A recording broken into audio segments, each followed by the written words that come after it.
Со полагање на букити цвеќења, пригодно културно-уметничка програма од дечењето од детската градинка, која го носи името на првоборецот Вера Циривири Трена, денеска се одбележаа 82 години од нејзината смрт.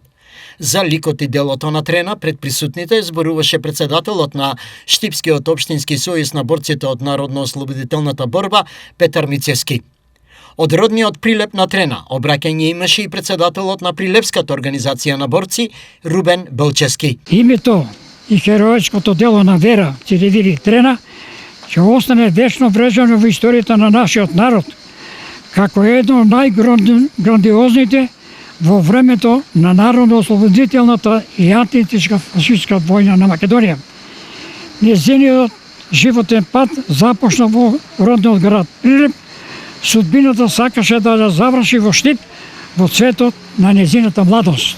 И она порака која што одавдека ја праќаме, да се почитува ликот и делото на како на Вера, така и на сите борци, сите оние преживеани кои што ги даде животите и се вложиле во темелите на слободата и независноста на Република Македонија.